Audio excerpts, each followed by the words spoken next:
when I describe it to people, I always say like the um, superhero stuff is like my day job, where it's like, this is, I don't try not to get emotionally invested because that's the part of it that's going to break your heart.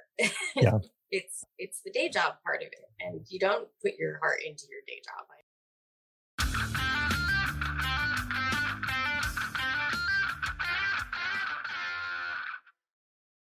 Yeah. Thanks for listening.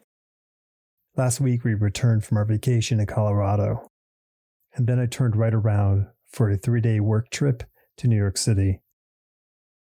That explains my not putting this episode out last week.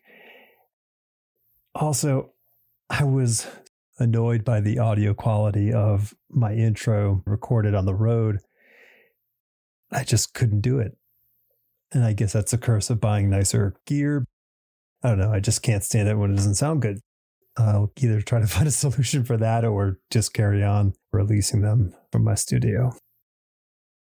I don't even remember if I mentioned it, but I had some, oh no, I guess I didn't. I had some amazing feedback from another writer on my first book, which, you kind of think like, oh, I know all about it. But, every time you talk to another person who's spent the time and put a book together and, written, beginning and a middle and an end, getting their perspective on it along with other people's perspective shows you all those things that you go, oh yeah, of course.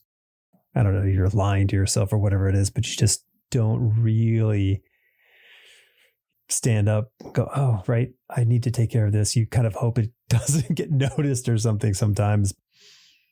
One of them is going to be pretty noticeable, but it's going to make a great difference to the end result. Stay tuned on that. Oh, I guess, yeah, I didn't do jack looking for an agent while I was away, and I thought I would have the time, but client work snuck in, which sapped away all my my free time on vacation, just the time that we weren't off doing things. I had to work and I had to sacrifice off doing things to get the work done. So there just was no opportunity for it. And I really, I just couldn't beat myself up over it and couldn't take any more time away from the time that we were taking together. There you go. Nothing's happened. Yeah. There you go. Oh, I rewatched Once Upon a Time in Hollywood. Man, I so dig this film. I don't know if it's just my age. And, for those of you who are, in your middle 50s and maybe even a little older, but the Manson murders were this weird ghost that hung over the 70s. Growing up in the 70s, they were always this omnipresent thing. And the way that Tarantino exercises that event in this movie, it's such a really, really interesting take. It's like turning fiction into alternate reality fiction. And I think that is such a freaking cool way to go about doing stories, especially something so big as a film. So if you haven't seen it, go check it out. This week's guest is Becky Cloonan. Oh, and I guess I didn't say, but welcome to episode 200. Amazing. And season 13, they happen to coincide at the same time. Becky was one of those sort of like maybe someday, hopefully one day kind of guests for a few years. And then we crossed paths at a convention. And she was just surprise, awesome and cool and great. And we just kind of played email tag until our schedules aligned. And then bam, we had a great talk. She's just, totally cool. And her work is amazing. And she's just one of those people who the comic industry is better off for having creators like her in it. Yeah, this is me with Becky Cloonan. So where are you? Portland. Oh, gee, Yeah. Man, I think I'm going to say good 20 to 25% of the people I've had on the podcast in 4 years are based in Portland. This is a new move. So my partner Michael and I moved up here almost a year ago now, I think. Like we moved up here in like mid-September. So Okay. coming up on a year from Austin. And we were in Austin for like maybe 5 years. And our landlord sold the house like in the pandemic. Which I get because he's like, it was he was like an older gentleman. He bought it with like a Jeep with the GI Bill, like in the 70s. No way. And cool. Then, like, yeah. So he had moved in with his wife and rented out the place. And, it was just like probably secondary income for him, but a pain in the butt because everything just always broke because everything was from the 70s. So we were always like, oh, the air conditioner broke. Oh, the stove is broken. The fridge is busted. Like always. Yeah. So he just decided like, time to sell the house and like travel the world, Oh, well, good on him. But interesting. No. I want to because he was a landlord, but he wasn't like an evil because everyone's like, oh, screw him. And I was like, actually, I don't hate him. I don't think. Yeah. No. It was annoying because we had like a month to figure out where we were going to go. Oh, wow. And okay. So it was like, Texas. I mean, I'm sure like I could have asked him for like some wiggle room, but it was just like he's like, oh, could you be out by like September? And I was like, we'll try, we'll do our best. Wow. We were looking in New England because like that's where we're from and our parents are still there. So it would be kind of nice, but it was so expensive. Like could not afford it. And then we thought about like Philly. Philly's super cool. It's close to New York and like way cheaper and a great city. And then we thought about Richmond for a little bit because that's a cool spot. And I lived there for like 2 years. And then Portland, which was just like, maybe that's the move because we know a billion people there. I know. And as I was looking for apartments or houses or whatever, I was just looking for something to rent. And I was on Zillow and I found a spot. I was like, this one's like, looks like it's in a good neighborhood. Or there was like grocery stores close by. When I mean good neighborhood, I was like, there's 2 grocery stores in walking distance. Yeah. You're still thinking like a New Yorker. That's the best part about it. It's so like. Oh, no. I totally get it. When we moved here from New York to Asheville, there was only one semi-pedestrian area here. And my wife was like, we got to move there. Okay. Because it was just the idea. And there really was, the grocery stores around the corner and there was like a market, like all the kind of things are like, this is, it would be like the worst neighborhood in like Queens. Yeah. Like it wasn't like it did nothing really to offer, but it had just enough to like say it wasn't a residential straight up, suburban neighborhood. Yeah, there's like a bar. Yeah. Well, it's Asheville. We have a few bars. Yeah, we've got a couple bars, and it's nice we have like a local bar now. It's cool. We've found a cool spot, but like we were in Providence at the time, like looking for places in like lower Massachusetts, like Providence, Pawtucket kind of area. And I texted a friend of mine when I found this spot. I was like, hey, do you know this neighborhood? Because like he lived in Portland for a super long time and he worked at Mondo for a bit. So we hung out in Austin a bunch. And then he moved back up during the pandemic. And he like sent us a video like 3 minutes later of like him and his partner walking their dog right by the place that we were looking at. No way. Like we live like 4 blocks from there, dude. I was like, you're like sold. Yeah. It was kind of like the universe being like, maybe you should just move to Portland. Like, right. Tim lives close by. Like you can hang out with him all this time. And we do. That's so cool. Yeah. It's so funny. It is so much like it feels like if there was a comic convention, but you just removed the convention and everybody was like, everyone had like, was in a, an Airbnb and it's like, hey, we can all hang out. Yeah. It feels like that sometimes when there's like a signing or something, we'll have friends come down from Seattle and like crash with us and then like go to this. It's like a little mini con, but it's just like a Saturday afternoon. Mm-hmm. And then everyone just ends up going out for like a food and a drink later. And it's just like a nice, super chill. I don't know. It feels good. Yeah. It's nice because like in Austin, there was like a couple cartoonists that like I saw. Yeah, Cully. Times a year. What are you gonna do? You gonna hang out with Cully? Nah. We did hang out with Cully all the time. Of course, you hang out with Cully. When we got him out of the house, we started hanging out. Like when we found out we had to move, Cully was like, "We gotta hang out more." We hung out like every week. So It's the funniest thing. Anytime it's like if you ever get in the point in your life when you buy a house and you have to renovate the house, there will be a room that you won't really do a whole lot to, but you Yeah. need to do something to it. And then you're like, oh, we're going to sell the house. So then you fix the room up and you're like, why didn't we do this when we first got the place? Because it's so nice in this room, you know? Yes. And then, so that's like hanging out with Cully, you know? That's really what it was like. We're trying to get him. I think he's coming up for Rose City. I think we're trying to get him to anyway. Yeah. Well, I mean, he's big time Mr. Blue Beetle right now. So I love it. Finally. Yeah. Like, he's done so much stuff for DC over the years that he just hasn't got, I think, like the proper score, you know? Yeah. I mean, it's almost funny because like Red hit before the whole big comic book thing hit. So even though like the industry and friends are all like, yeah, right on.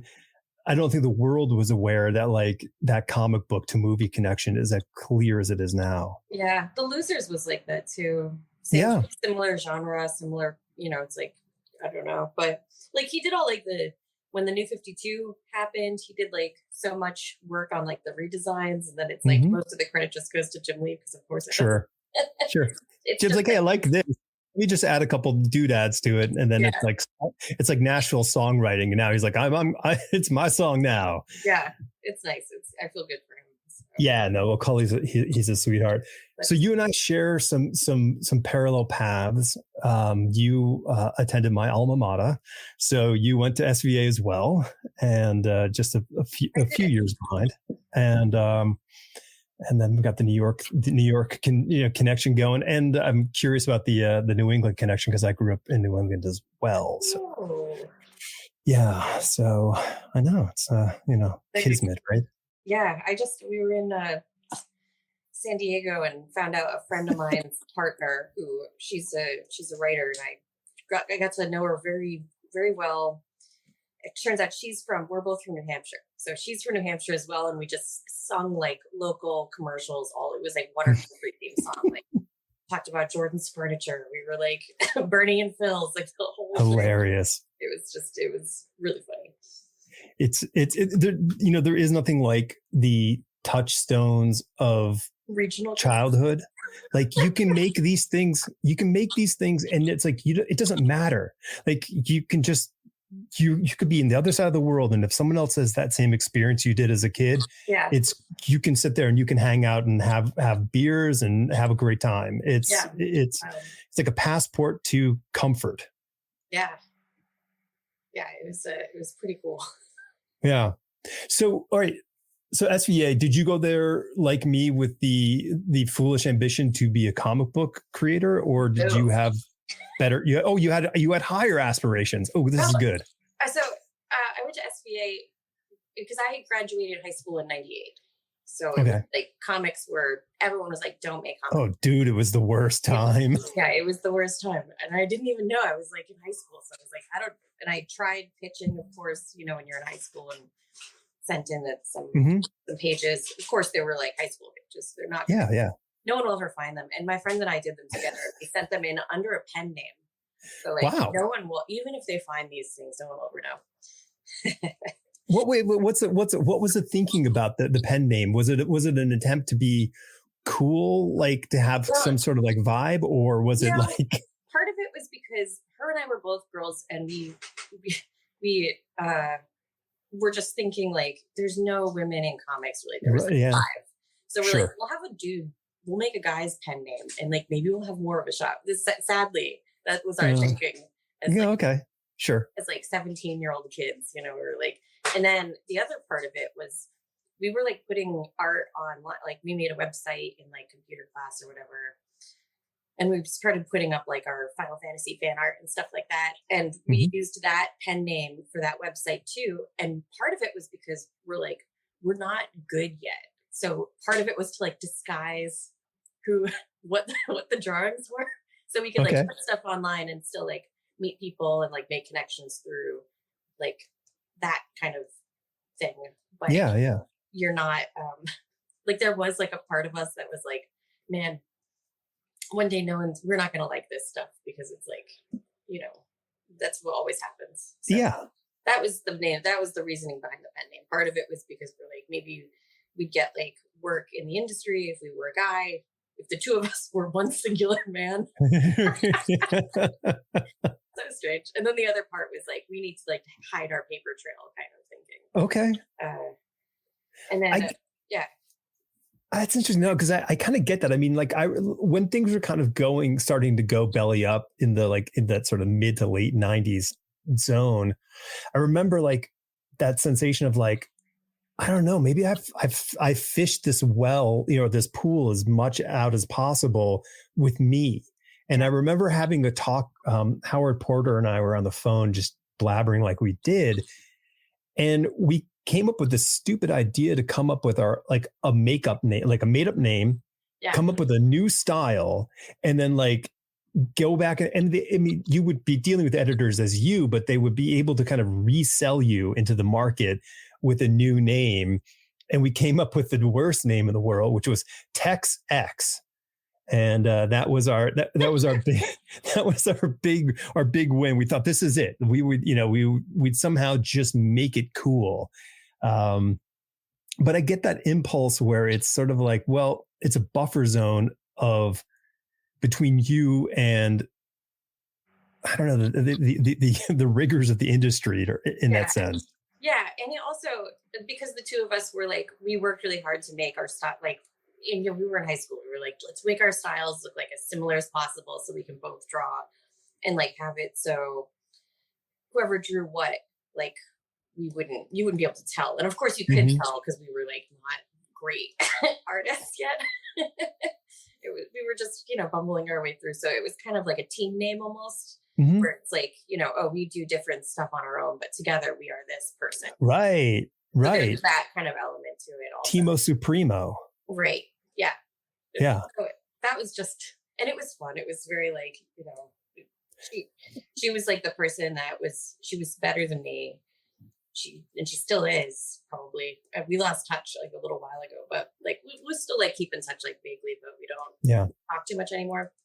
But she was like always that person who was like better than me. And so it was like that friendly competition of like, man, I want to be as good as her. But she always just kept getting better. So it was like, God, it makes me have to like constantly work at what I'm doing to like keep up. So did she go off with you to school? We went to SBA together. No kidding. We were from a small town in New Hampshire. Right. And going to New York was like, both my parents are from New Jersey. And so my mom, like we've hung out in New York and New Jersey. Like as a kid, it was like, I would go vacation there when it was like vacation in New Jersey. Right, sure. And so it was fun because my dad, they were both very excited that it was like, oh, you're going to school in New York. Well, that'll be great. Cool. And well, we went for animation because obviously comics wasn't working out for us. Right. In high school. Right. You didn't strike it big in high school, so you got to figure out plan B. No, plan B. And I feel like it was her father knew someone who worked at like, I feel like it was like Warner Brothers or like, what's the studio that did Tight Name? That was at Fox? I can't remember. And like Anastasia. It could have been Fox. Yeah. Yeah. He knew someone there. Anastasia was DreamWorks, wasn't it? Wasn't it DreamWorks? Maybe it was DreamWorks, but it was with, I don't remember. Anyway, whoever it was, it's a long time ago. He knew someone who painted backgrounds there.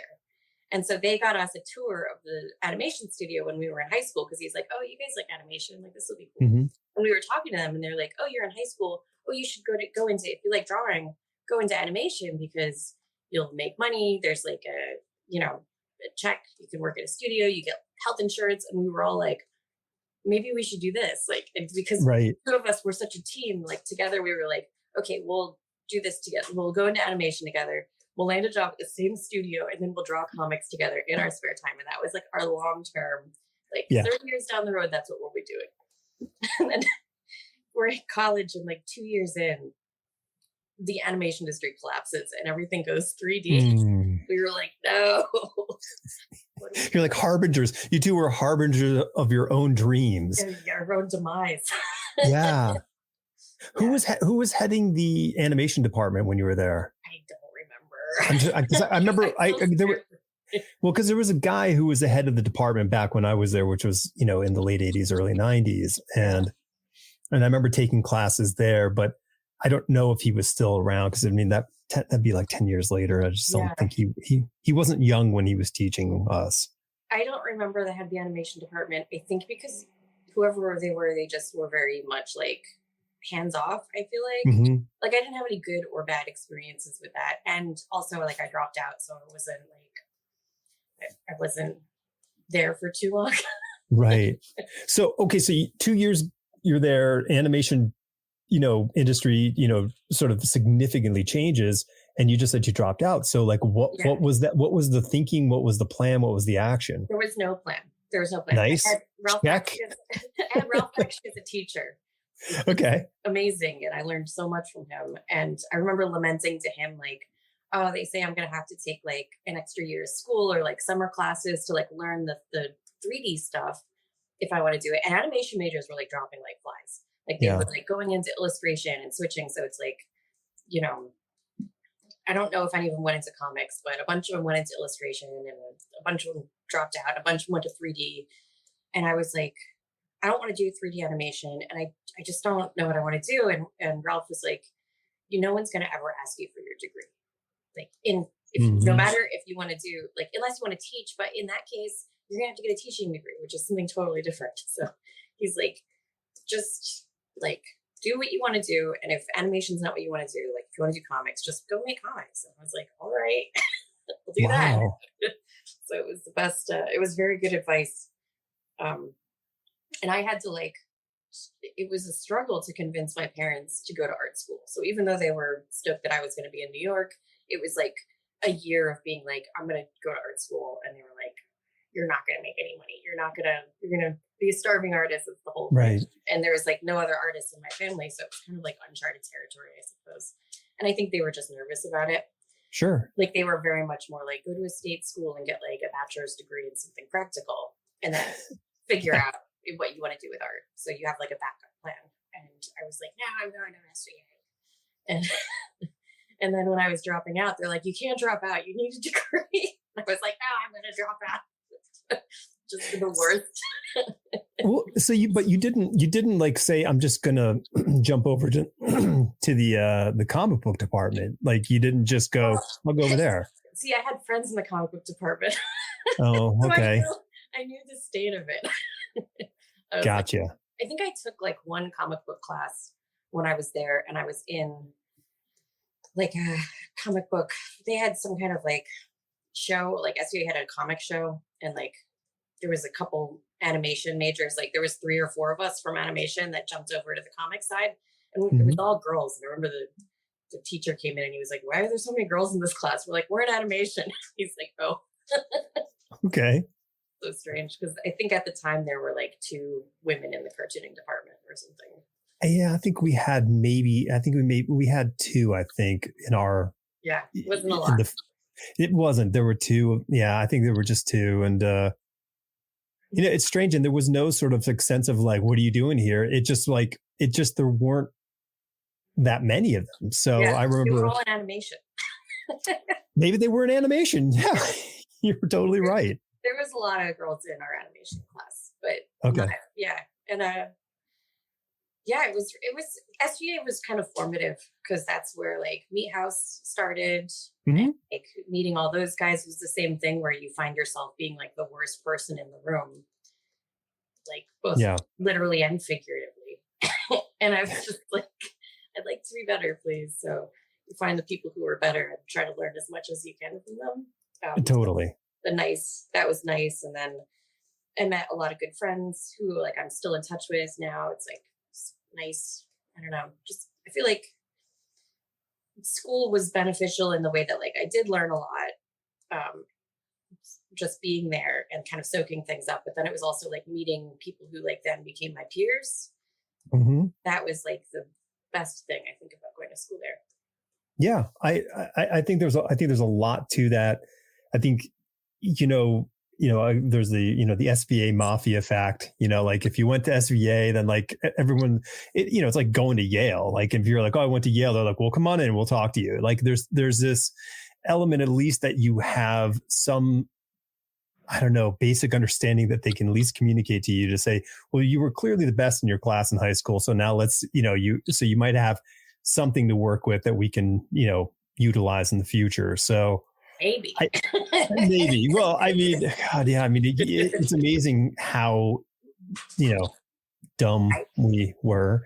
Yeah, I feel like with school, there's this like debate of like, is it better to go to school or is it better to be self-taught? And I Right. definitely I'm right in the middle of that because I do think there's so much that you can learn on your own. But I think for me, it wasn't the classes, it was the people that I met while I was there who really hmm helped me just like inspired you and like tried to, you know, that's where like a lot of my enthusiasm and like inspiration came from, I think. And being in Yeah. New York, which was like, coming from New Hampshire, like this small town, it's like, we get to Boston every once in a while, but it wasn't like New York. No, it's a massive, just like constant deluge of inspiration around you. Yeah. Like you are always, no matter what you want, like, oh, I'm really interested about this. Like, oh, I'm really digging. I want to do something with skaters. And then you could just go hang out with skaters and learn everything you need to know about their culture Yeah. in no time or whatever it is. Or just museums and galleries and music and just anything that you want, you can find there. It's there. Yeah. And I feel like, yeah, with art school, I don't necessarily know if like, I don't think art school necessarily makes you good. Like I definitely don't. I can't say that. No, it doesn't make you good. Does not make you good. Like no. And I don't know if it's worth the money at all. Especially these days when I look at the tuition prices.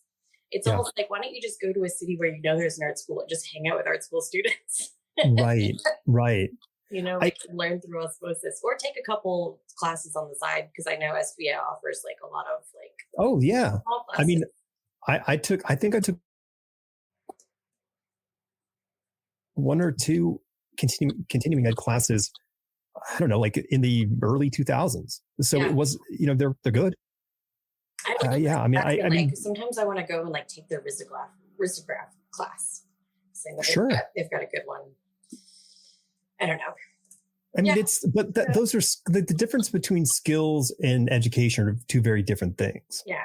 And you can go to college and you can learn a lot of skills or you can get an education. And then there's like practical application of those skills, which is another totally different thing because you can learn all the skills, but you have to apply them. It's like, I think I went in with, I think my strength is in application and it's not in skill because I think my skill comes from repetition and application. So I definitely know where my strengths are. And it's like, I don't necessarily think I'm like a born artist as far as like being technically good, like right out there. I know people who were like geniuses, Yeah. Oh, for sure. And it's like, how do you do that? And I feel like every line for me is a struggle. And it's a little hard to communicate that, I think, after 20 something years of like rigorous drawing every day. But it's just because I do drawing push-ups every day. That's why.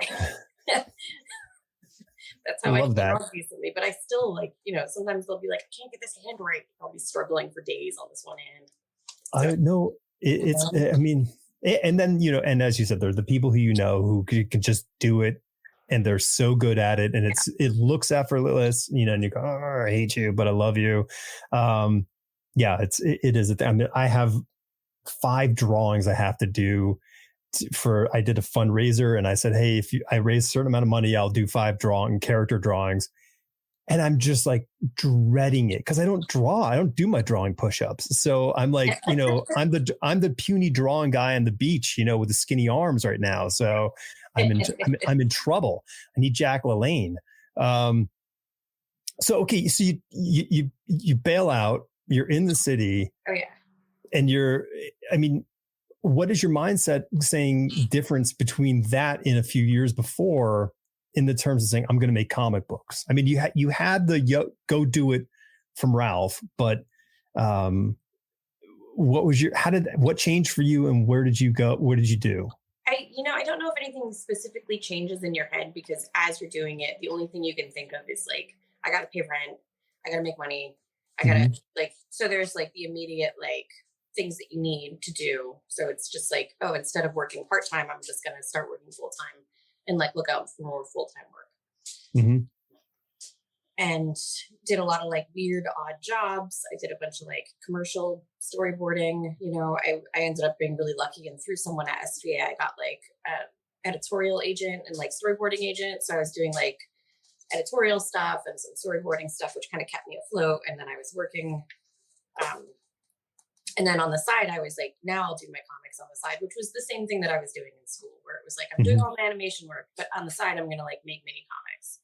Right. So I'd try to set a thing where it was like every convention I would go to, that would be like my deadline for my next mini comic. And it would just be like, oh, here's like, 4 or 5 page stories, or here's like, a book of 24 1-page stories. So it was like all like, I try to do like little themes for each book and put them out. And then that's where I would do the same thing where I was in school, where I'd try to meet people and just be like, can I be your friend? Like, I was super shy and didn't know what to do, and like, I don't know. Well, you're sitting on like, because like you made samples, you sent samples in, when you were a teenager. Yeah, did not send samples in. So you didn't go forward on the sample route. You were like, I'm just going to make my own little stories. Yeah, because it's like, who do you send them to, and like, what do you do? And it's like, I knew I wasn't going to get work with Marvel or DC because like my art just wasn't there. And right. It was weird art, and it took a while to kind of figure out like, because going to conventions, you meet other artists, but like I wasn't necessarily meeting editors. I wasn't meeting, like, I didn't know how the industry worked at all. Mm-hmm. I knew a little bit because like I interned at a small company that published a few comics. They were like licensed comic, or not licensed. They were like a lot of manga. So it would be like translated, and it's not like I could publish my books there. Right. But I did learn a little bit about like the industry side of it, like how to set books up for print, and how to like work with Diamond and stuff like that, like through. That's huge. That was huge. So it was like learning a little bits about different sides of the industry that like I didn't know about. Right. But I still didn't really know about like how to get a book, like how do you get a book published? I don't know. Yeah. But I was doing so many mini comics that I felt like I'm just going to continue doing this. Like that was enough for me. Mm-hmm. Like I wasn't looking for like a Dark Horse book or like an Image book or something. I was just like, right. Well, it's funny.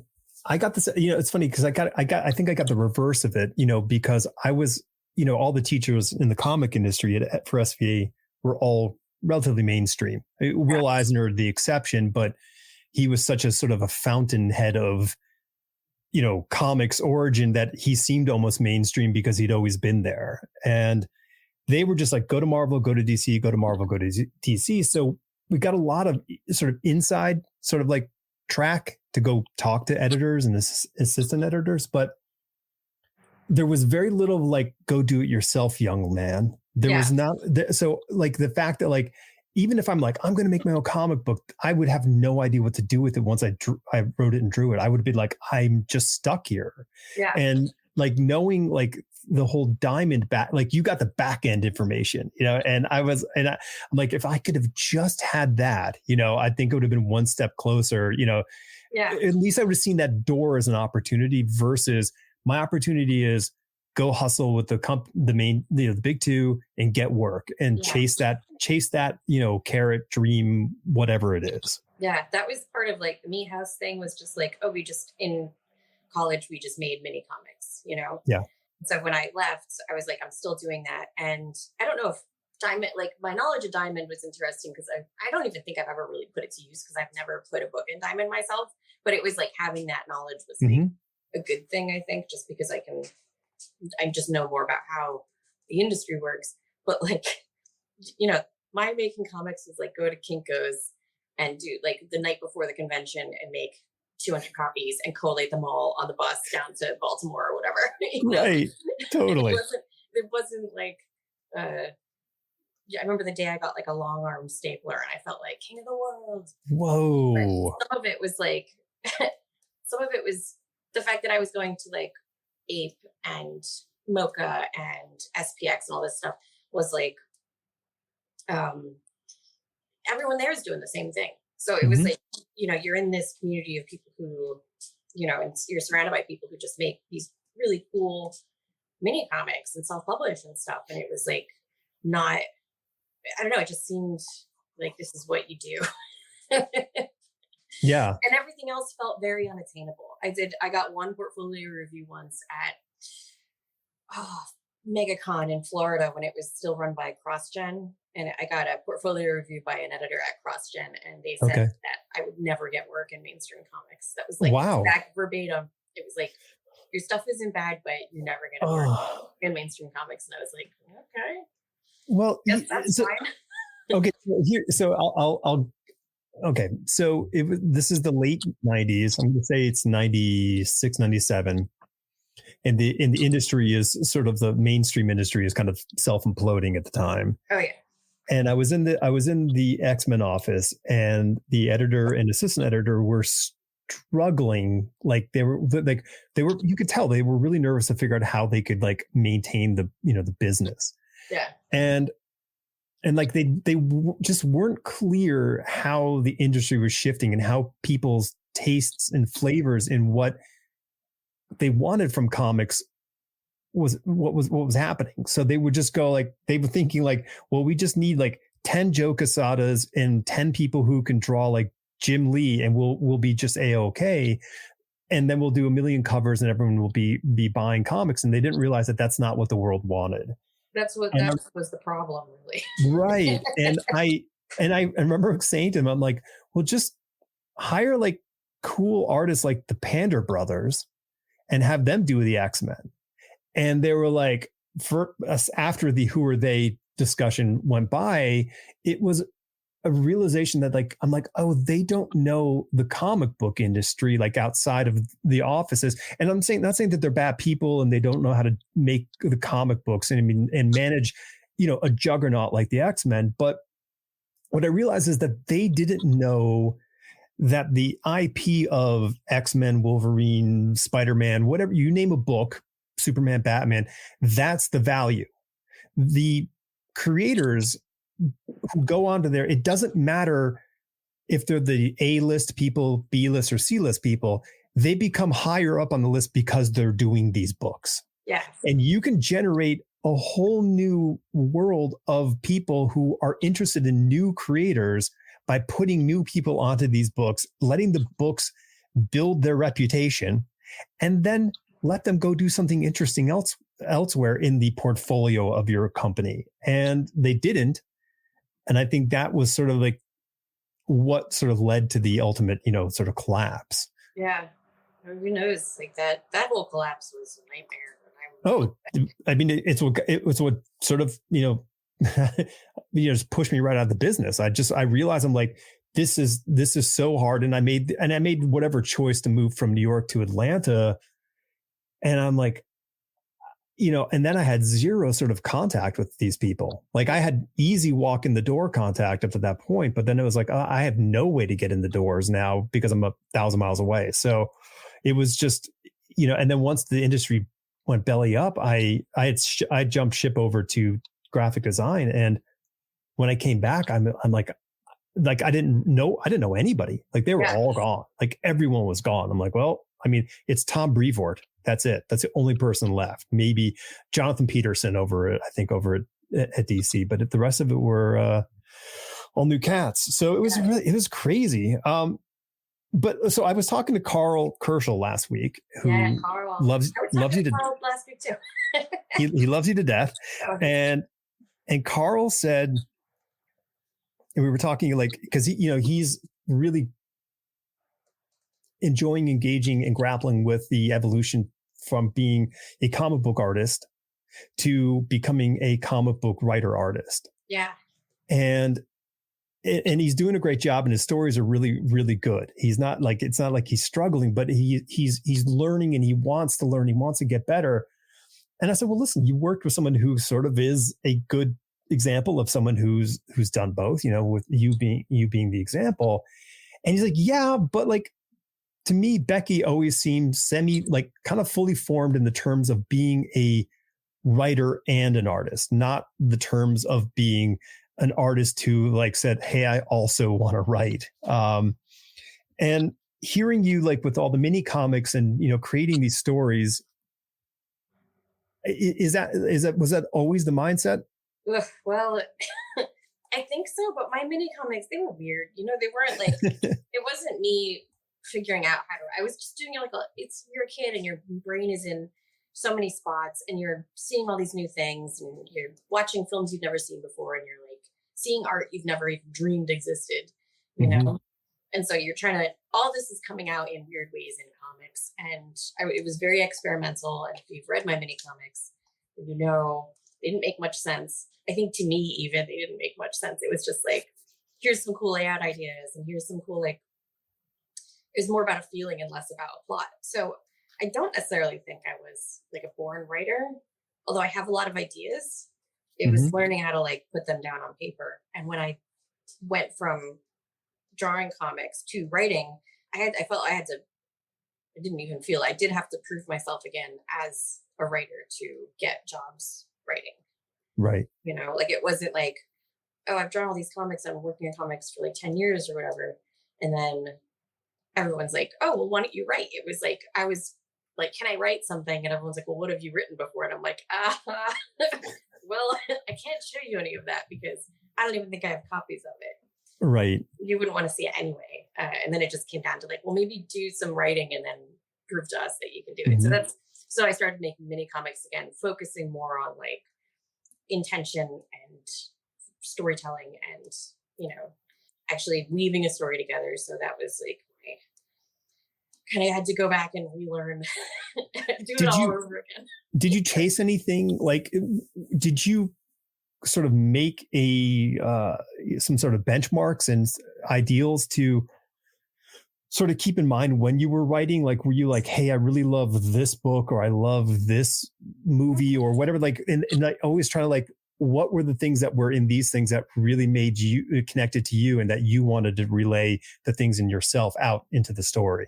I think for me, a lot of that is like an emotion. So I'll get a feeling that I get when I listen to a specific song or like watch a movie or like read a book or something where it's like, I want to capture that sense of like that ambiance or like that ennui or whatever, whatever the emotion is that strange, like hard to describe feeling.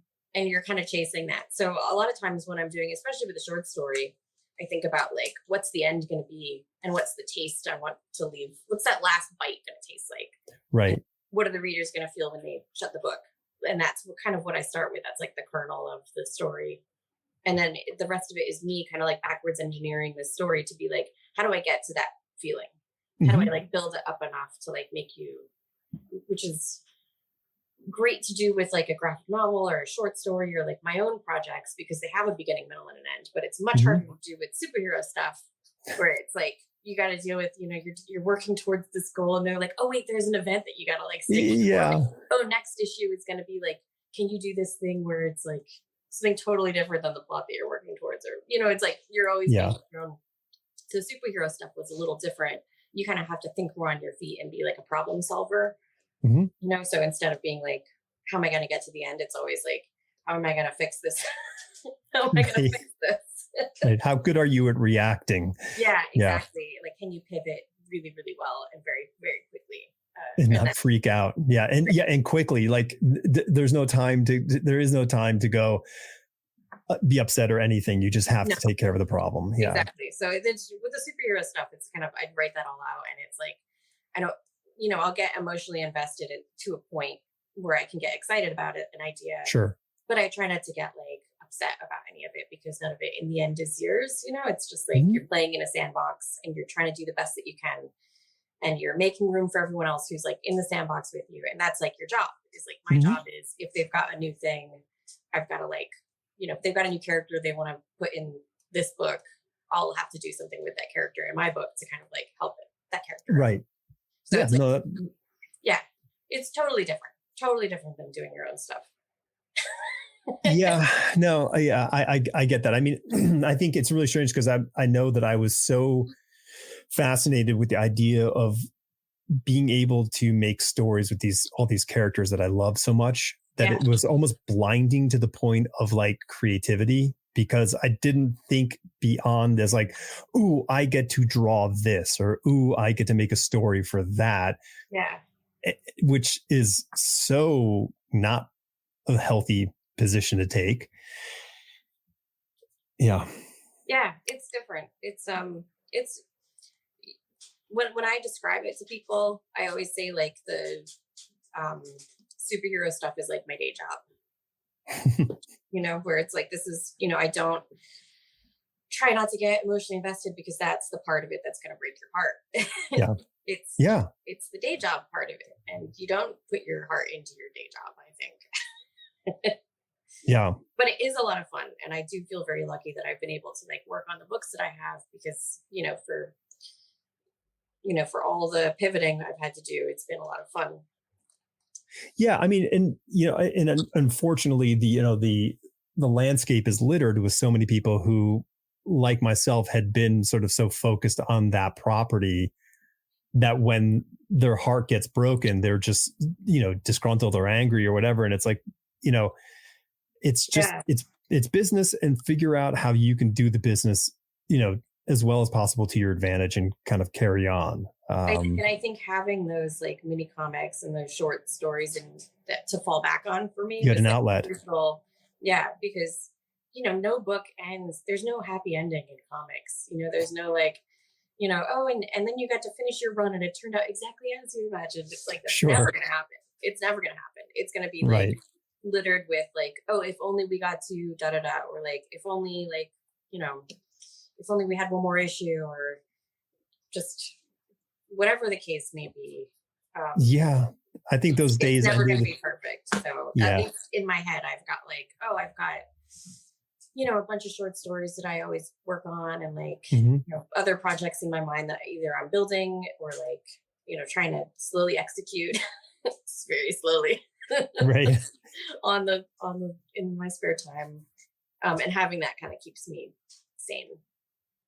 What's the what was the transition for you when it came to writing scripts? Because we of the pencily that's not really a word, but we of the pencily inclined write stories, initially with sketches. Yeah.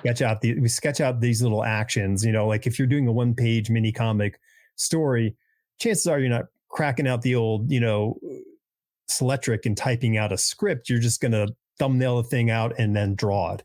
Yeah. And, so many people who do that transition and or write their own stuff do it with their hands on, on blank paper, figuring out all the shapes.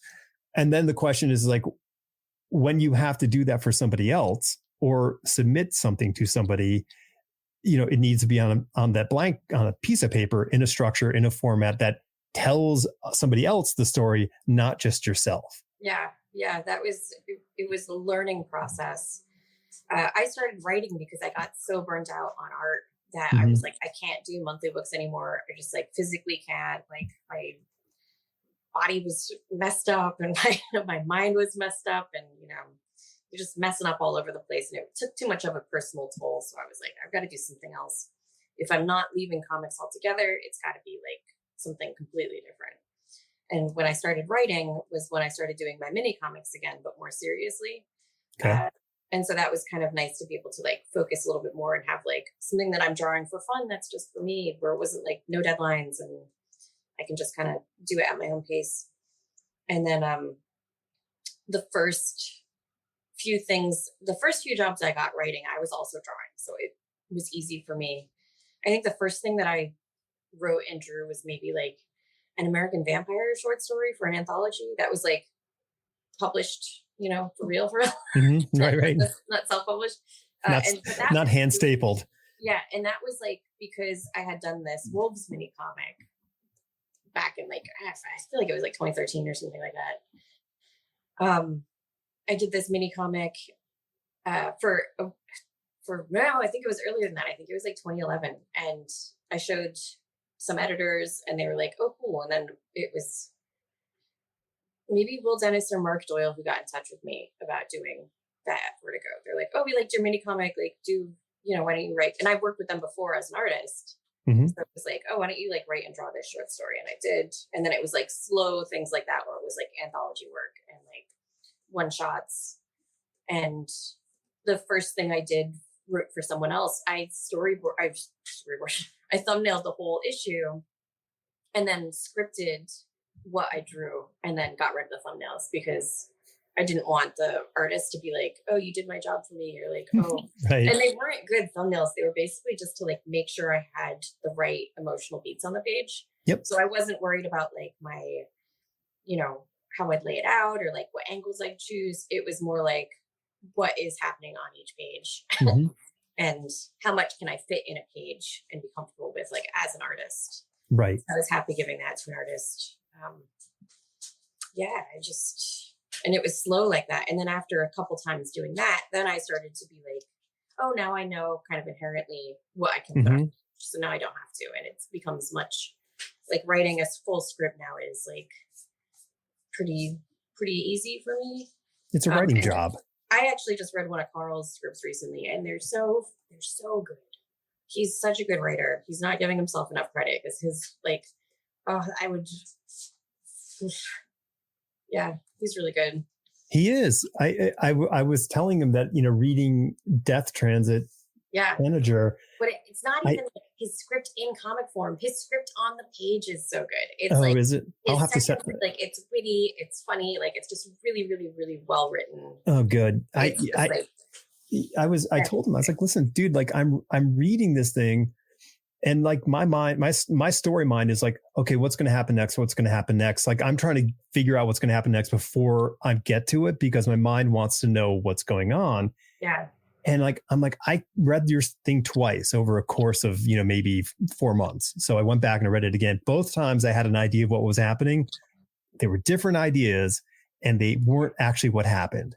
Yeah. And I'm like, that's so cool that like you left enough space for the reader to come up with some sort of like, oh, I'll bet you it was the butler, and and it wasn't the butler, and then you read it again, you're like, it's gotta be, Colonel Mustard. And you're like, it wasn't Colonel Mustard. Like it's that kind of space to it. I'll get him to send me a script. Cause we were talking about old school plotting versus scripting. And when we were in college, my buddy was an intern at Marvel and he brought home John Byrne's script for Iron Man with John Romita Jr. And it was just like a page for the whole book.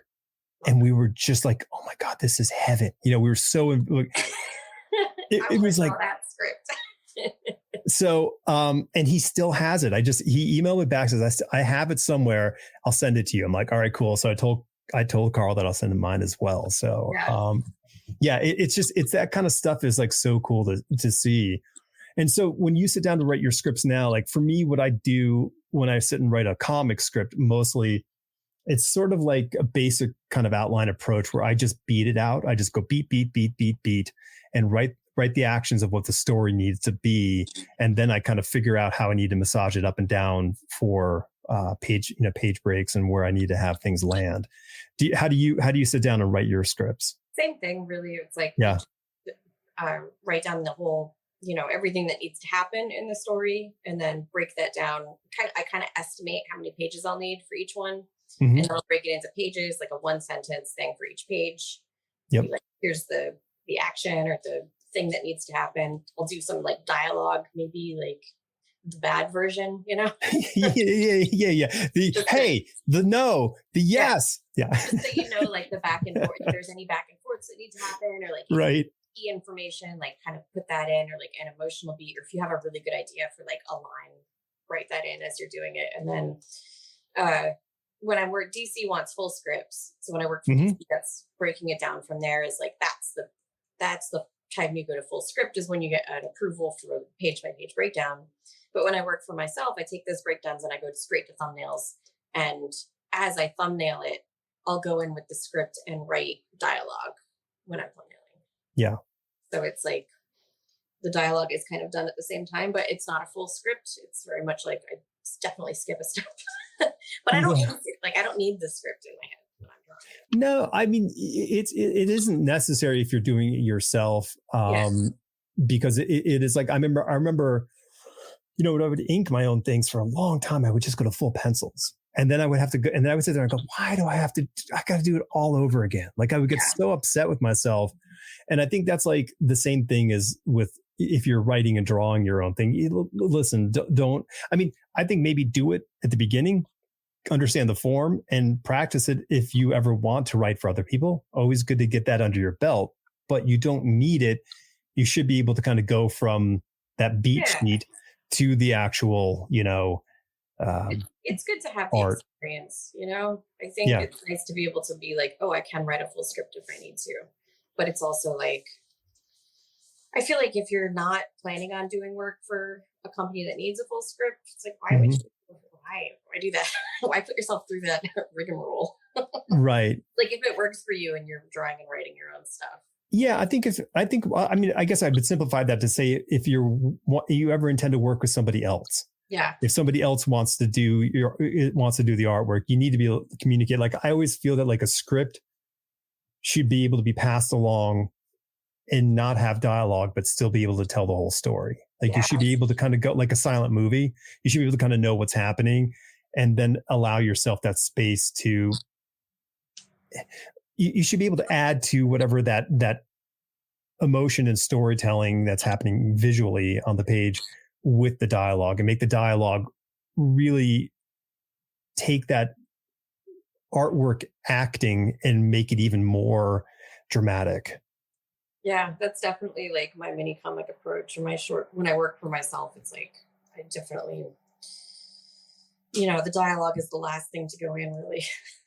Mm-hmm. Yeah, totally.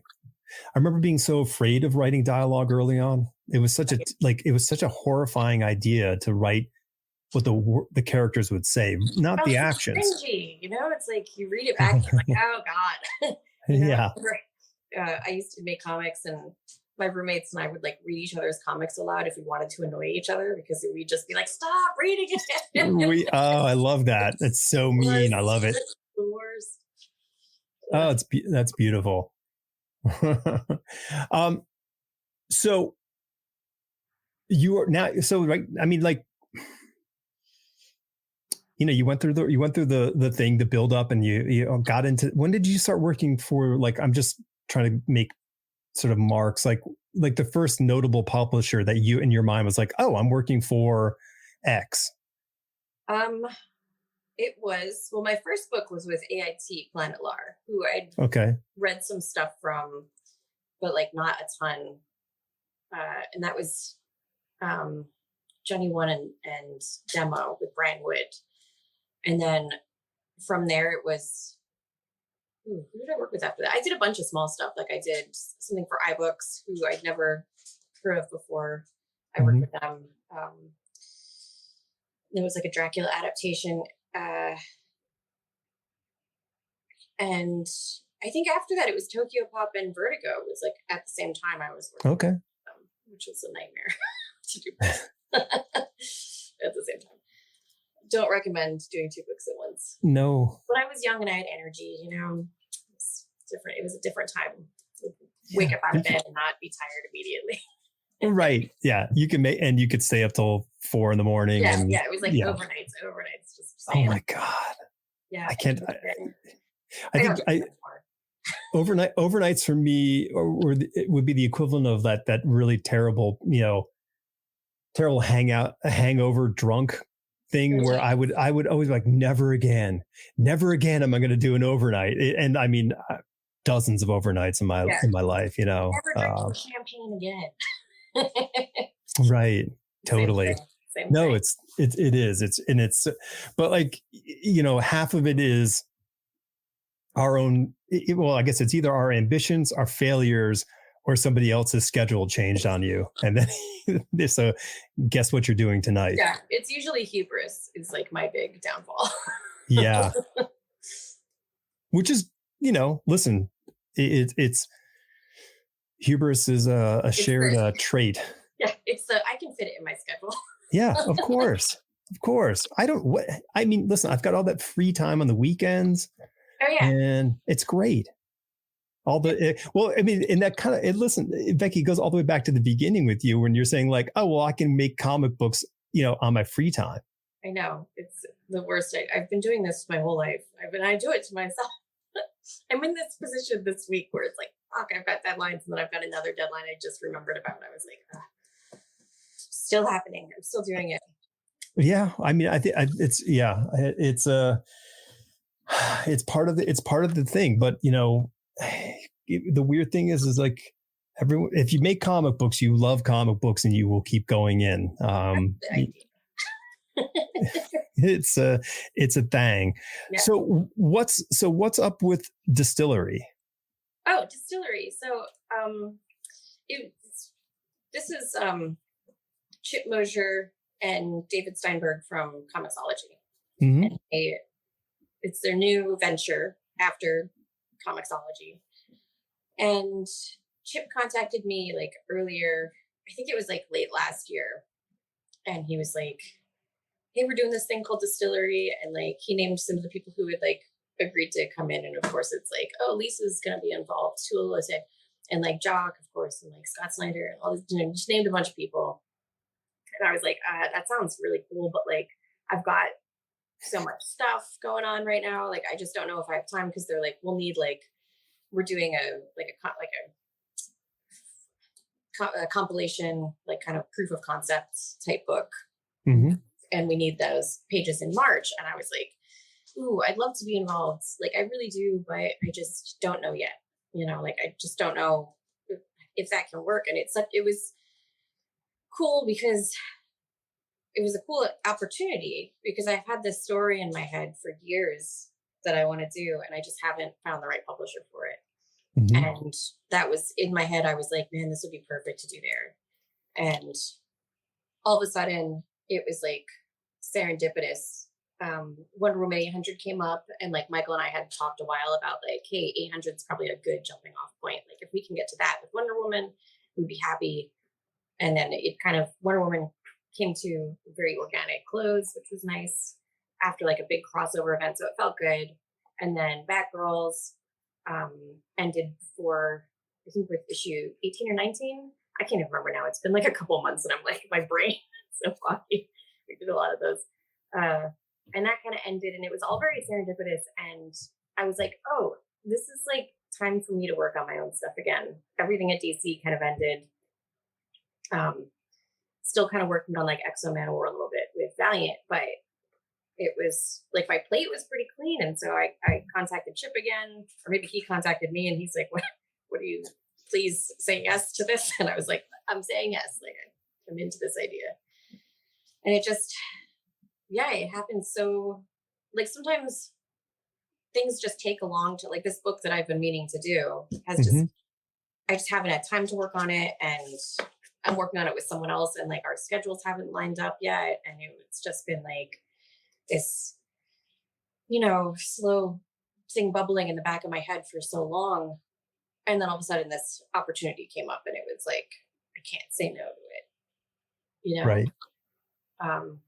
And just everyone else involved. It really does feel like I'm back in college again, because we have like this, it's like a group text for everyone. Like, oh, really? So many people on this text, and people are always like sharing pages and like posting, if they're out for drinks with each other, like just, oh, we're over here, like doing it feels nice, because it's like, oh, your friends are like, it keeps each other kind of motivated and like thinking about,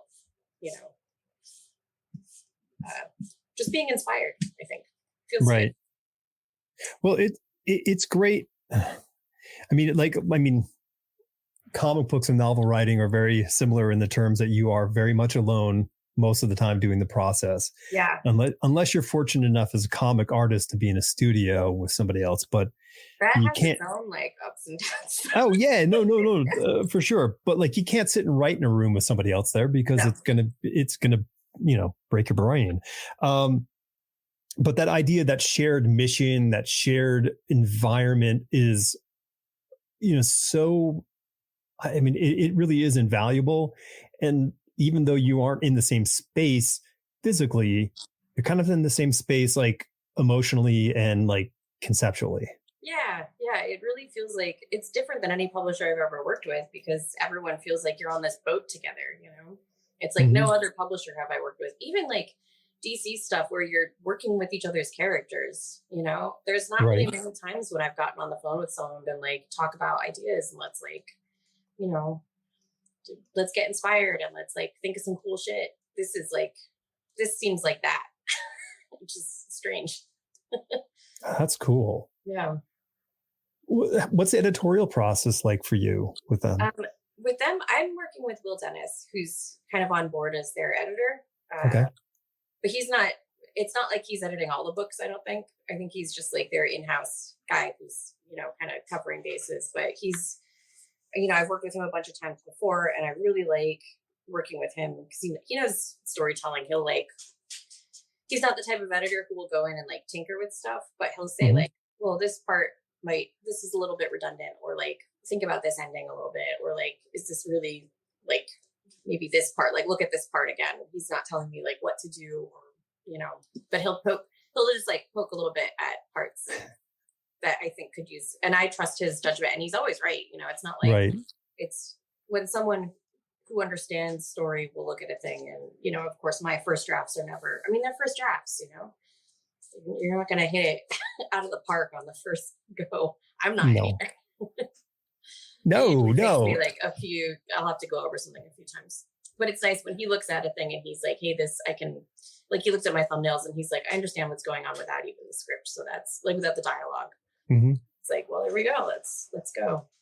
And that's great. Yeah, I think it's I you know, there's nothing cooler than seeing people make their own books, but I also go, man, I want you to get your hand, like, some experience with an editor. Like, I want you to get that time with somebody who can be that, you know, that objective third eye who can watch this thing from a little bit of distance and go,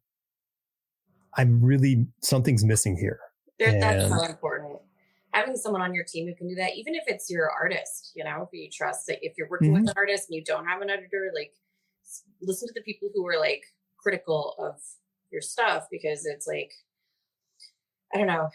I think in the beginning when you're young and precious about every idea and you don't understand that like nothing's wasted and more ideas will come, that it's like, oh my God, like one person saying they don't like this thing is like, makes you a bad, it's an all or nothing kind of mentality. No, very much so. Learning how to navigate that and be like, you know, it's just, this isn't a personal attack on my character. They're just saying they don't like this panel. Right. You know, right. Like, really just redraw the damn panel is what we're saying. And I'm lucky. I've worked with some great editors. So right off the bat, it was like, you know, I feel very lucky with my collaborators. Like, I've worked with great writers, great editors, like great, you know, colorists. Like, I just feel very lucky in my career that I've had so many people to learn from. Yeah. And I think I want to amend my earlier statement regarding the X-Men editorial office and apply to all the other offices. It wasn't their business. It wasn't their job to run the business. No. They weren't the publishers. They're getting like mandates from other people. You know what I mean? Like, there's not, it's, you know, it's no one's fault that things fell apart in the 90s. Although it is probably, but it was like the whole industry was set up to fail because there's no, like, we've had to rebuild the foundations of this industry since then. And it's so much stronger now. But I still get nervous because I see things like repeating, you know? Yeah. And I mean, I also think that the concept of innovation is one thing that is overlooked a lot in a lot of the comic industry. And we are in a cycle right now with with at least the major two of these event-based seasons. Oh yeah. And I fear that if the public goes cold to that, they're going to be in trouble because they don't know how to do anything else but that for the last however many years they've been doing it. So it's weird. I feel like, do they even need comics anymore at this point? Because I always get nervous because they're just run by media conglomerates now. Sure. So I feel lucky that we even get comics from the big two anymore. And also, like, our industries, like, look at Raina Telgemeier's stuff is selling like millions and millions of copies. Yeah. Like the book market and young adult comics, and you look at how much our industry has changed from the 90s until now. When I look at it and I thought like, oh, there's like 5 other women in comics, I'll never be able to get a job as a woman working in comics, to now, and you go around at a convention and it's like you're looking at almost 50-50 when you're looking at people behind tables. Yep. Like there's just so much more diversity now. So like it's only going to get more. Like it's not going to get, you know what I mean? It's like more kids are reading comics now, and they're going to want to tell their stories. And so when you think about, all the kids who grew up reading manga, which I think was my generation, when I started making comics, it's like you got a lot of people who were younger reading Japanese comics and getting into the fields. And you can see that shift in the industry and see like a little bit like different types of storytelling being used, and, different people just trying out different stuff. And it's changed the industry. I mean, manga really helped with that too, with like breaking into the book market. It's just, yeah. So I continue to be hopeful because I don't like to think about the bad things. I like to see there is so much improvement, and things are so much better now. And I can just think the trajectory, if we keep going on this trajectory, it's going to be good for comics in the future. I think it's a matter of just being cognizant of what the world is like, and how do you adjust the business to accommodate the changes happening around you, rather than saying, well, they liked this before, so let's keep doing that. Yeah. And right now, like we are in this great sort of age of middle grade and young reader or young adult graphic novels, and it's brilliant, but the publishers need to try to age that group forward, rather than go, well, thanks for the 7.5 years. We're glad it all worked out, and have fun. Go read regular books now. And which you should go read regular books. Yes, but everyone should be reading regular books. But the thing is that they need to build the infrastructure for the adult, using the term graphic novel as an example, and it doesn't have to, we're not talking trade collections. We're talking a, beginning and middle and end of a story in one bound edition, and it only comes out in one form. It doesn't come out in issues. It's just this thing. And that's the next level, because if we can get that, we can get people reading these things, and learning, gaining stories and excitement and fun for the rest of their life in all sorts of forms. And that's where our retailer friends really come in, and you'd see the change in comic book stores from when I grew up to now. Also, it's like you're seeing, everyone's got different, there's so much more stuff available, and stores are just so much more welcoming now than they used to be. I think we've seen the evolution of comics as an industry on like every level of every facet of our industry has changed. So I feel cool. I can't help but feel good. It's going to keep going. So you said, this story was, percolating the back of your brain for a while. So stupid. Yeah. And, and I think, and that's not uncommon. I think lots of people who, make their own thing have these things. And especially if you make your own thing and you also make other people's things, because that's what you do. Yeah. That other people's things is relatively the priority in the terms of the time management, because you've got to service those people, because that's what keeps the lights on.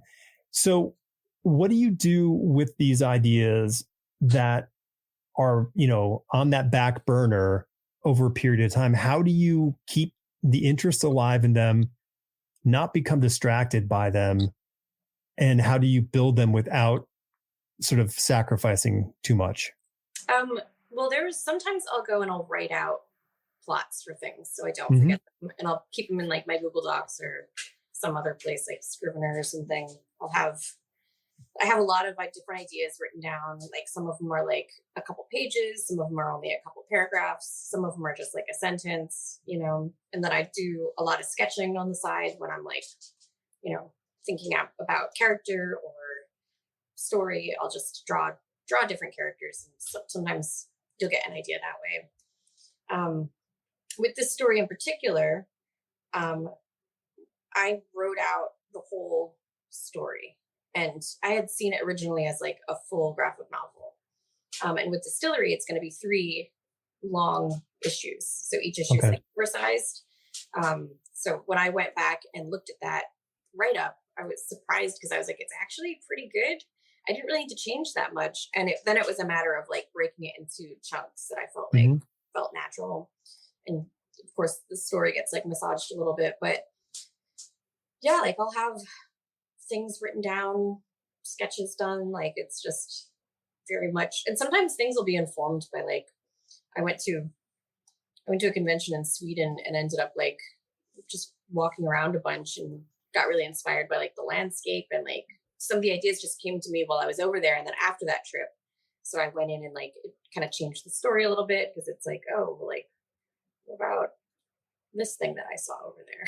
Yeah. You know what I mean? Like things Oh, yeah. change over time. So it's like being open to those new ideas and like what's gonna, is this gonna help the story at all? Or It's new? Well, traveling is one of the best ways to improve your writing, because it'll just, pack your brain full of all this new information to, apply.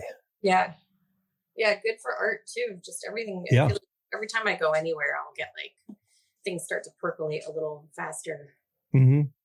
And it's funny when you're away from the workspace, how you feel so much more confidence in your own sort of pressure around you. Like you can go like, okay, I totally can do this. Like you can see how you can get the things that maybe were overwhelming you to some degree before you left. And then you can look and you're like, oh, I'm excited to get back to it because I can see what I can need to do to get it. Yeah, I do that. I'll clean my studio or rearrange things or hang up new art and in my studio, and it like changes my mindset for like,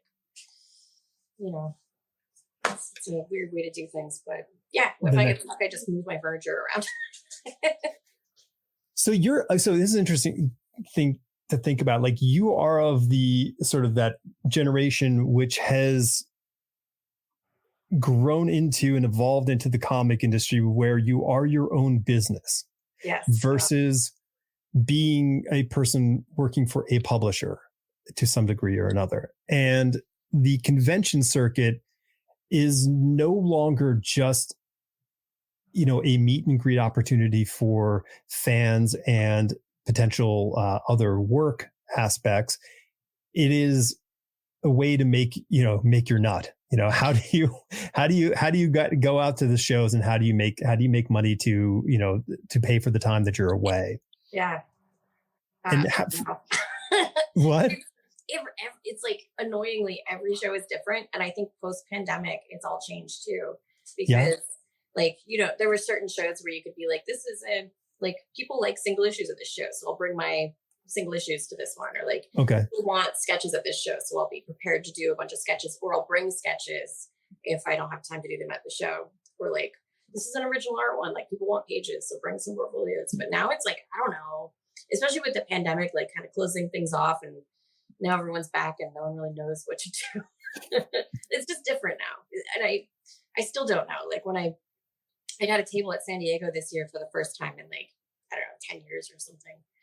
And I was like, what the hell do I bring? Like, so I brought a little bit of everything, hoping that. Okay. Well, what was the result? Original art was really? Yeah. Okay. I sold a lot of pages. So I was happy. No sketches. I wasn't sketching at this show. No, I know. I saw your post. Your post on Instagram. No sketches. No time. I was doing like 2 or 3 things a day for like panels and signings. And I was only at the table for a couple hours every day. I just didn't have the time. And I hate sketching at shows too. So that's it was never fun for me. Yeah. Yeah. It makes me. It was. Well, it's because like you are being watched while you draw, and it's not. Good. I never draw any. I've drawn like 2 sketches that I like at these shows, and then you'll see them pop up online later. It's like, Becky Cloonan drew me this thing, and I'm like, why? Yeah. Well, were you? Were you sitting in the same row with Andrew Robinson At at Heroes? At Heroes. Heroes. Yes. I think I was sitting near him. Hold on, Yeah, let I me go think back into my mind palace. he was two seats over from you, I think, to your left. Yeah, because he's with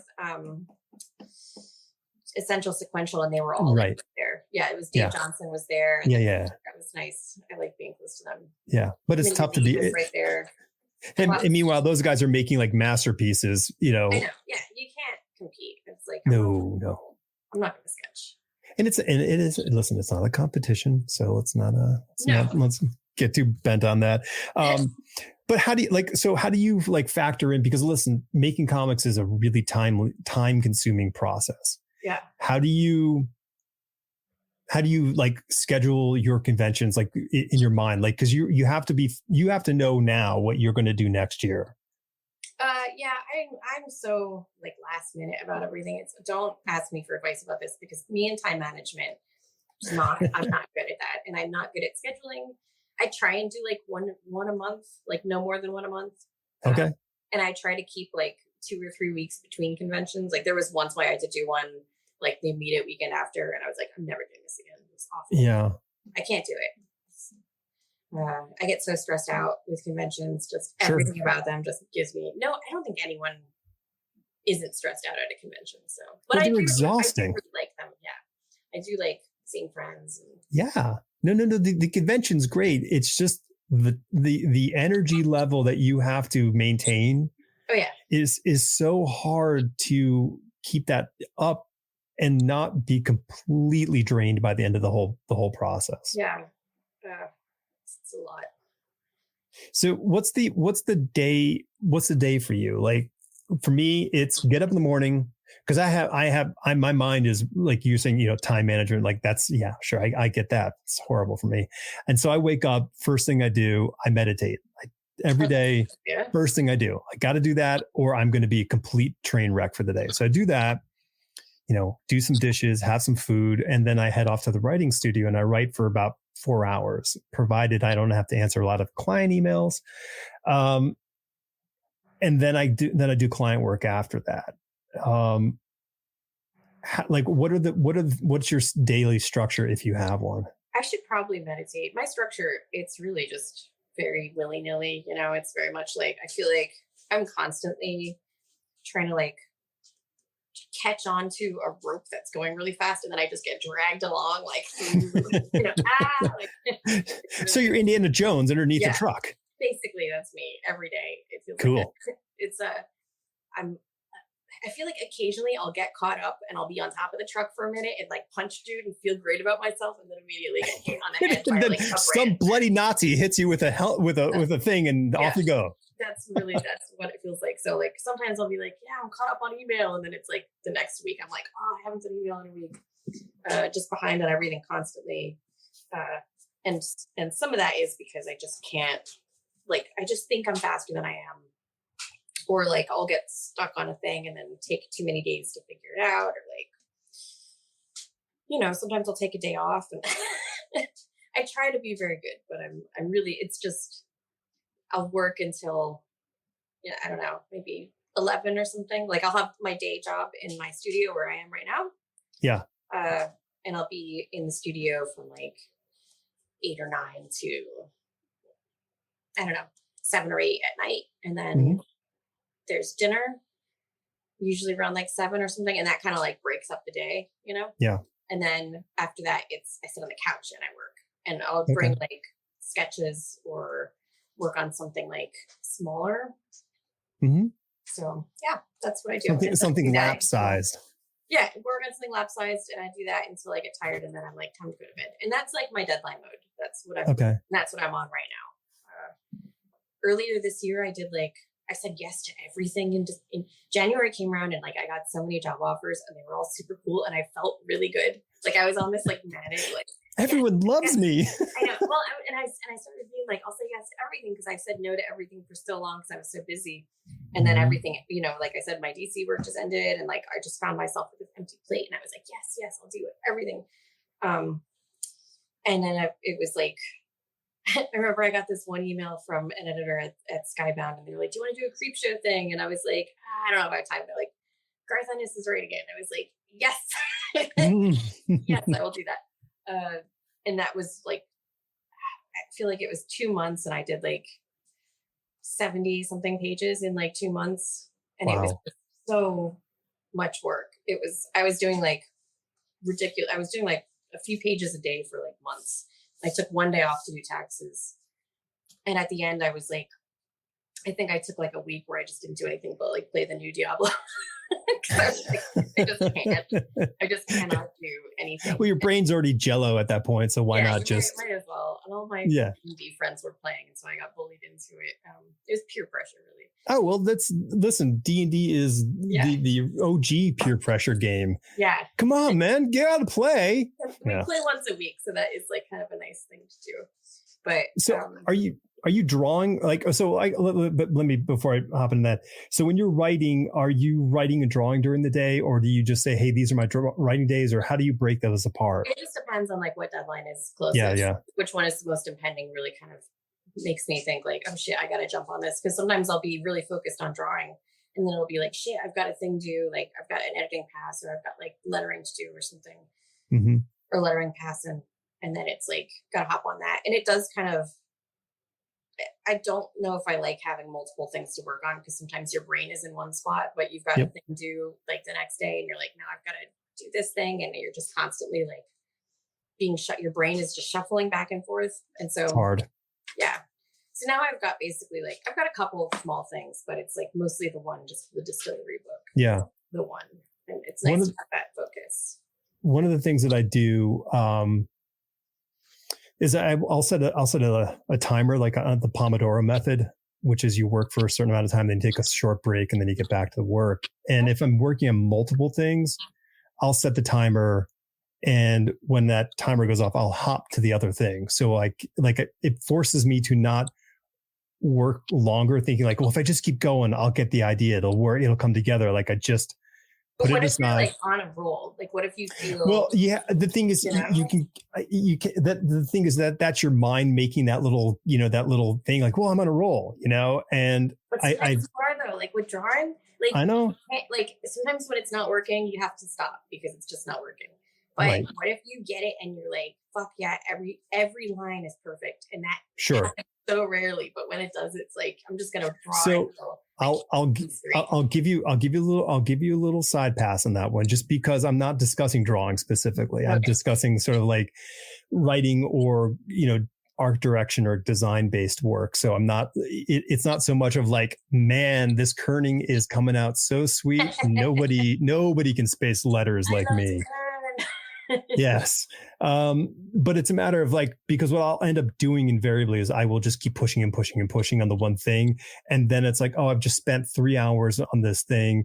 And it's like what we were discussing about going away, or you sort of reorganizing the studio. It gives you that mental space to kind of go back into it. And I think Yeah, getting away from it, even if it is for an hour, it allows me to get back into it, 2 hours later.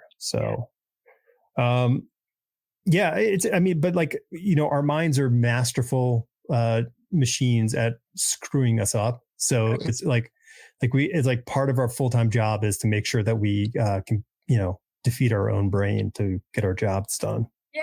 And some of that, like I felt like, since I think everyone felt this way in the pandemic, we all went through this hmm major, you know, that, and some people it was really bad. I was very lucky where I think the worst thing we had to do was move. um, and I mean, there was some really big up and downs. There was like everyone's got, just it was shitty. It was a few shitty years, and For sure. I don't know if they're quite behind us yet, but I think everyone's feeling like a little bit better. And for me, part of it was figuring out like, well, how do I get my inspiration back? Because I'm so down. I don't know. I don't want to draw. I don't want to write. I don't like. I had no creative like juice. Like it just felt like it was. I felt like a husk. And Yeah. so part of it was like January came around, and I was like, I got to do stuff again. So I started doing like life drawing sessions. Oh, cool. Me and two other friends do like a drawing night once a week. Well, it's not once a week anymore. We kind of fell off, but I try to go once a week. And that's tonight. So I'll probably be doing that tonight. It's just like you're still just working. But Yeah. it's nice because you're working with friends and it's like there's a social element to it where you just kind of bullshit and You're doing cross training. You're doing your yeah. drawing push-ups. You're getting all that. That's Yeah. I always say drawing, yeah, drawing push-ups. Like it's and the life drawing was huge because I Oh, hadn't done it since college and I felt like it shook so many things loose that I didn't even know. Like, I don't know, I just felt like the sludge was kind of dissipating hmm earlier this year and I started doing things where I was like going back to the things that I used to be inspired by, like in college and like right after that, where it was like, what are the things that I would watch that would be like, I'm so inspired right now after watching this thing, like a taste that that you love the taste yeah, of. yeah, You just want to go back totally. and dip back in. And even though you've seen this movie a million times, it always works. It always makes you feel like that urge to draw. I But think for that's me, yeah. I think that's beautiful because I think finding ways to connect with the things that really do light us up is so Yeah. important because I don't think we ever lose that level of excitement if we remain open to it. Like if Yeah. we're always open to it, it's there for us and it will always give that gift and we can always build on it. Yeah. And there's some things that I went back and I was like, well, this is cringy. Why did I even like this? But a lot of them were like just very much trying to put yourself in that headspace again of being like excited and like feeling like you want to draw or you want to write, Right. whatever it is. And it was like a slow struggle. And then it was like drawing every day. It's like, Yeah. I've got to learn how to do this again. Because when I was writing, it would be like, I did like a shitload of covers, sure. But like, it's not consistent and it's not drawing a comic. No, Sure. no. Comics are so intense, man. There's so much drawing. It's a lot tons of work. It is. It's It's too much work for the amount of time that most people spend on the actual artwork. yeah. Who are looking at it. Yeah. But when you do the page and you draw it and like the feeling that you get, Oh it's yeah. great. It's like, Yeah. It's so great. good. It's so good. It's great. That like I always call like if that I always call it kind of that roller coaster sense. Like when you feel almost that slight sense of vertigo, nervousness, whatever the thing is in your belly when you're drawing, there's that and like that's when all the cool stuff is happening. Like you're just in that edge of the danger zone, but the artwork is just flowing out of you. It's a great thing. I love the danger zone. I live in the danger zone. Well, that's why we call you Maverick. So, okay. Are you still drawing traditional or are you doing digital work too? Traditional. I do a lot of work digitally, and some of it was because I was traveling so much where it was like I have to do this. And I think it's also good to know. So like I try and keep up with, when there's I don't know, I taught myself Clip Studio a few years ago because I was like, I feel like I should just know this program. Sure. Better than I do. Just because it's such a useful tool. It's Even amazing. if I'm not using it, like, I don't know. But I draw so much better on paper. I don't know if that's true. I think I draw, like the ideas just come out easier when I'm drawing on paper. I get it. I totally get that. There's like thumbnails traditionally, like I can't thumbnails. Doesn't it feel like even though like drawing on, a Cintiq or a tablet, whatever you want to call it, it's an amazing and it's such a mind-blowing event, if you think about the 90s. But there still seems to be that there's something in between you and the final thing. Yeah. And I think that's because that's how we were brought up. That was how we were like right. Now it's like I talk to people who like have drawn their whole life on tablets and it's like they're like, wow, drawing on paper is like weird to me. I get it, like it's so cool. Dissonance, of like this is just how I've learned. I'm used to that. I love that. I love that. Yeah, I do too. I think it's really fascinating. And I don't think that there's anything wrong with doing things. No. Like I definitely am pro if you've got a tool that you can use that makes life a little bit easier, go ahead and do it. If it's not hurting for anyone, sure. Do it. Yeah. And you never know when Ticonderoga is going to, up the prices on the pencils and we're all screwed, Oh, my goodness. Yeah. When lead prices go up, yeah. When they can figure out how to turn lead into gold, pencils are going to be really expensive. Yeah, when the alchemists take over, man, we're all, every artist is in big trouble, except for the people on the tablets. They're just going to laugh their way to the bank. I want to be the alchemist. I'll turn all my lead into gold.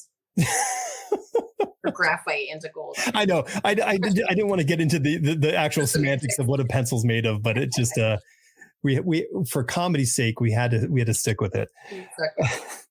So what is, I mean, and before we wrap up, I just wanted to I like to think about like my stupid mentality of drawing comic books in the terms of I had to do a page a day, and then nobody gave me a time limit. They never said like, hey, do it in 6 hours and you'll have a happy life. I was like, one day, shoot, 14 hours, I can do that. And so I would spend a lot of days for 14 hours drawing a stupid comic page. And so what is your, like, if you had to average it, what do you think your averages are for your pages? Oh, it's probably between like 8 and 14, honestly. So you're a genius like me. It's I don't know, it's genius or insanity. It's so hard to tell.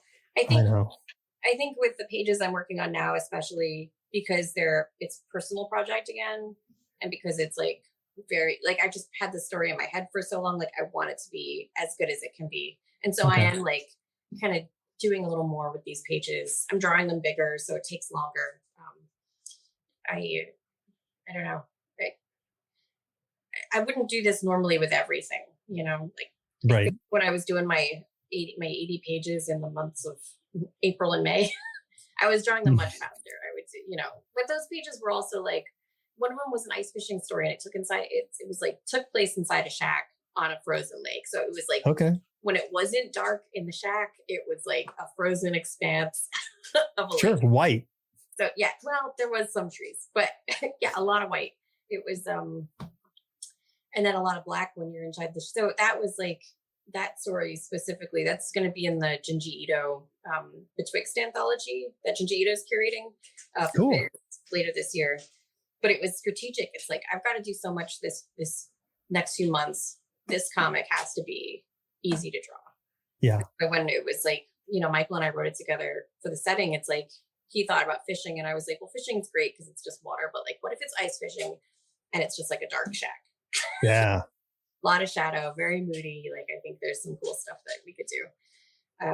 So sometimes, you want to make life easier for yourself. And if you want to draw something happening during a snowstorm or an avalanche, go ahead and do it, because it's like, comics are hard, man. Draw the things you like, don't make it harder on yourself. No, it's hard enough as it is. Yeah. And then of course I had that Garth Ennis script that was like, and here's like a crowd. Well, here's the whole thing of people, and here's like a bunch of cars, a parking lot with cars. I'm like, things I hate to draw as cars. The cruel reality of the script. Yeah, it is. It is. It can be a mind bender. I know. Well, so what else? So when does the world get to see the distillery piece? So that's going to be. We can talk about it. It gets announced, I think, at the end of the month. So cool. I'm excited for that, because it's like, that's only like a week away or something. Yeah. And then it's going to come out in November, I think. All right. The first issue comes out in November. So yeah. That's great timing. Yeah. I'm working real hard on it right now. And then we're just like, we're going. Yeah. And then we've got this the Betwixt anthology comes out, I think, in November. I did a short story in an anthology that Eric Powell put together called Four Gathered on Christmas Eve, and it's me, Eric, and Mike Vignola, and that comes out like right around Christmas. It's like another short story in that. Never heard of those guys. Yeah, they're just, who knows who they are. I was Eric, the fact that Eric asked me, I was like, me? What, me in your story? But that was fun, because I got to do, like, again, I had another story that I had been like in my head for a couple of years.